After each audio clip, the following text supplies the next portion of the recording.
There's been a lot of video game discourse going around recently about accessibility for new players in fighting games. Most of this talk has come up after Guilty Gear Strive's release. For those unaware, Strive very deliberately distanced itself from a lot of the execution heavy gameplay standards the previous games in the series were known for. Things are a lot more basic now, with characters having simplified move lists, movement being slower and less fluid, and most controversially, the restrictions made to the Gatling system, which result in shorter combos and block strings. I've seen a bunch of Guilty Gear veterans that are frustrated with the way the game is, and to a certain extent, I understand that. I don't feel the same way though. Pretty much the entire opposite, in fact. I love Guilty Gear Strive. I think the biggest reason for that is how fun the learning process for the game has been so far. It's the type of game where just playing matches and getting experience is the most important tool for improvement. Even when I'm on a losing streak, it's hard for me to lose the motivation to keep going because there's still so much more for me to learn and try out. And the amazing thing to me is that this feels like it was a very intentional design goal, with plenty of people having their own aha moments each time they play. This is an incredible feat for any genre of video game, but to have it in one is notorious for difficult learning curves like a fighting game. That is bullshit! So for this video, I want to try and dissect some of the things most noticeable to me that Arx's Team Red did to create this beautiful harmony between accessible and engaging gameplay. Before we dive in, I want to bring up a video that I found while working on the script for this one, called Learning Fighting Games by Proxicon. In it, he breaks down the fundamental science behind getting good through use of Fitz and Posner's three-stage model of skill acquisition. This model is often used in sports psychology to help athletes get the most out of their training.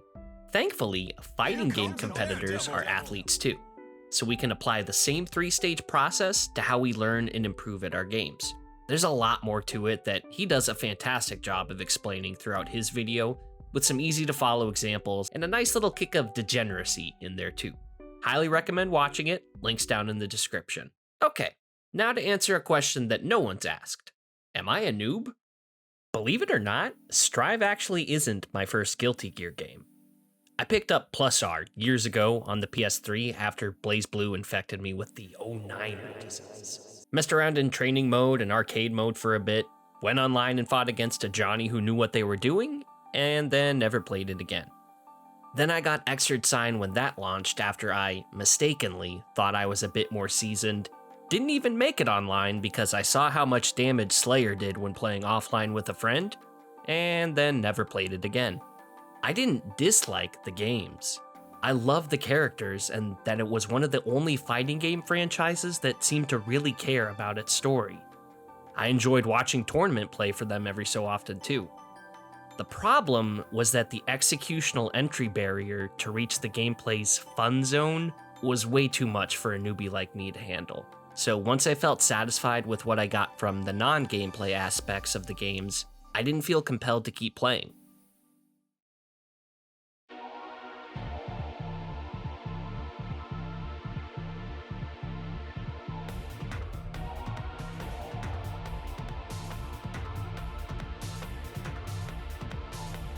Strive wastes absolutely no time in getting the player to its fun zone. To use a more professional term, the skill floor for Strive is much lower than Plus R's or Xrds. A skill floor is the minimum level of technical skill required from the player to be considered effective in an actual match. For a fighting game like Guilty Gear, this would be stuff like knowing your character's moveset, knowing some combos, etc, etc. In Plus R and Xrd, the insane amount of different universal systems and mechanics are difficult to remember, but throwing a roster of over 20 characters who have their own unique traits you have to consider whether you're playing as them or against them on top of that leads to plenty of players feeling overloaded with too much information all at once. This is all just to get to the bare minimum level of competency. They see this massive hurdle of knowledge checks and pinpoint execution and give up before even really giving themselves the chance to try learning the game. Contrary to popular belief, I don't think this level of depth is gone in Strive. Let's dig into the one mechanic I think you can see the most depth. Roman cancels are one of the coolest mechanics I've seen implemented in any fighting game. The basic idea is this: you use a move, push 3 attack buttons at the same time during any part of that move, and as long as you have enough meter, you're able to cancel it immediately. Doesn't matter if it hits, gets blocked, or whiffs.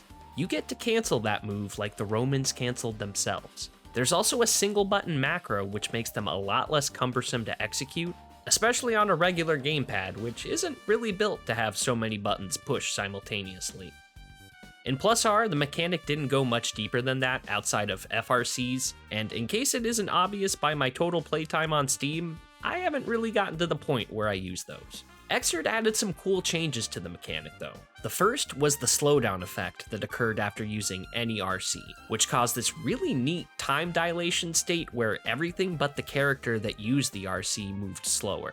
Next was the addition of different colored RCs. They all functioned a bit differently from one another.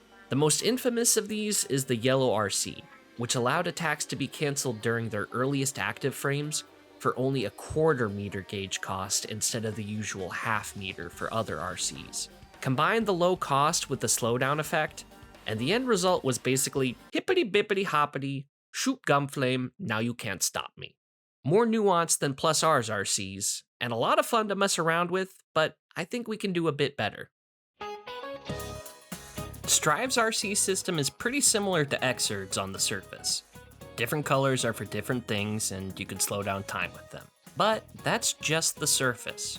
Instead of the slowdown happening regardless of your stage positioning, there's a small wave of gamer energy your character radiates after using an RC that causes the slowdown if it comes into contact with the other player. This means that you have to be relatively close to your opponent when using the RC to get that reward of extra pressure. Red RCs have an active hitbox attached to the wave, which makes it even easier to set up combos at the cost of some extra damage per ration. You can also now drift up, down, left, or right during your RC's animation to tighten up your positioning however you'd like. Bait someone into an unsafe option for a stronger punish, extend your pressure beyond what it's normally capable of. This one small addition can create so many scenarios that wouldn't be possible with the old RC systems. You can even bypass the initial animation that causes slowdown for a faster RC that can catch people off guard as a mix-up, or optimize the damage on a combo as far as it can go. Now, you don't even need to be using an attack to use an RC. Yellow RC has been completely reworked to function in a similar way to dead angle attacks in previous Guilty Gears, so it's a powerful defensive option to keep in your back pocket. These can be blocked if your opponent sees it coming though, so it's not something you get to throw out carelessly like its Xrd counterpart. Blue RCs are completely new to Strive, and can only be used when your character is in a neutral state, meaning they aren't attacking or blocking. These cause a huge amount of slowdown, and unlike yellow RCs, cannot be blocked. There are already some crazy setups that have started to float around using blue RCs, and I can only see them getting crazier as time goes on, both as an offensive and defensive tool. Most importantly, all of these different RCs cost the same half bar of meter to use. Nothing like Xrd's yellow RC where it outclassed the other ones just because of how skewed the cost to reward ratio was. It's a system that's simple enough to mess around with easily, and I think that's the most important part about how it's implemented. But it's also got enough depth that allows the players to get creative and really express themselves. Rank up.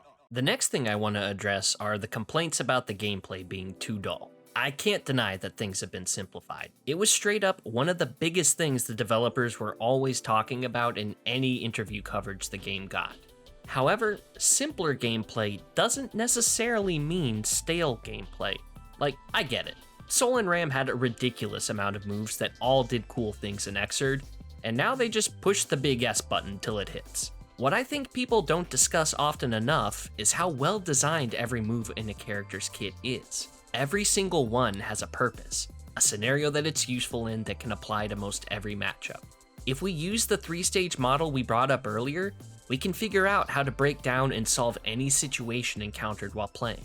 Let's use one of the most common problem situations that I've run into so far: jumping.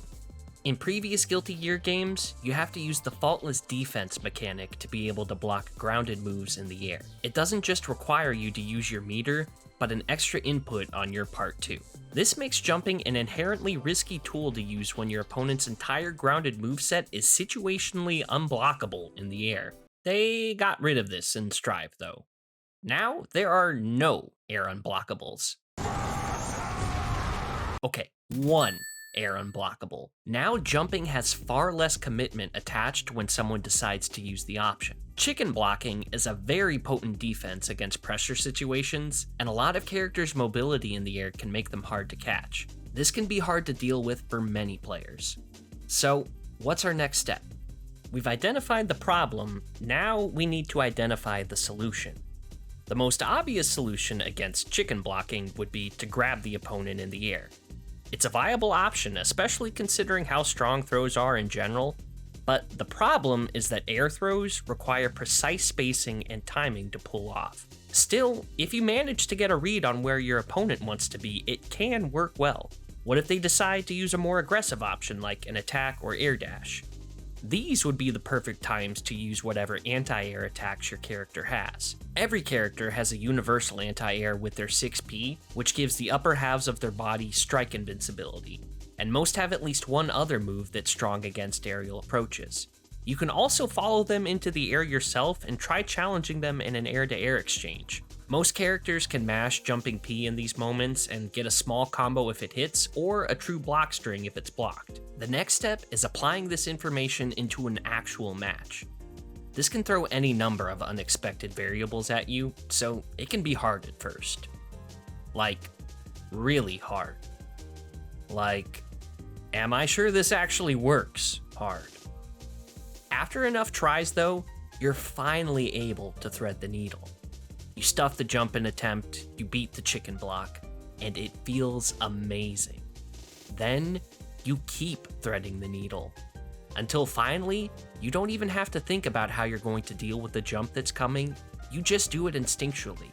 This process can be exhausting, but the sheer joy of stuffing out your opponent's options over and over again makes it all worthwhile. It doesn't stop at just learning how to deal with this one option either. You're constantly in different stages of this 3-stage process within every element of your play, whether you're just starting out or a seasoned vet. There's always another failure to grow from and another success waiting to be celebrated. This is why I think it's so easy for me to keep hitting the rematch button after every game I play. It feels like every person I go against has something new I can learn from them. The same could be said in reverse too. Watching how differently myself and my opponent play at the end of a long session compared to the beginning is super satisfying. There are habits we've started to pick up on, moves we've learned how to deal with, and overall, we're just more comfortable with the matchup to experiment and try new things out. Having this growth happen during actual matches makes it even more gratifying. Game over! That last sentiment sums up how it's felt learning Strive as a whole so far. Gratifying. With the way that it is, it makes sure that as many people as possible feel like the time they've spent playing the game is worthwhile. I know a lot of people aren't happy with that design philosophy, that it dumbs down Guilty Gear and oversimplifies everything. I doubt that anything I've talked about is enough to change the minds of any of those people, and that's okay. If there's anything I could ask you to take from this video, it's to remember that learning a new game can and should be a fun thing. The games that do this best can even make you want to try out others that are similar and learn about them too. I really want to give the older Guilty Gear games another shot at some point, and I never would have considered doing that if Strive didn't hook me as hard as it did. If your game is fun to learn, then your game is fun in general. The only things you need as a player are the willingness to grow, the strength to accept your mistakes as they come, and the patience to wait until the game communicates with the server. Oh my fuck.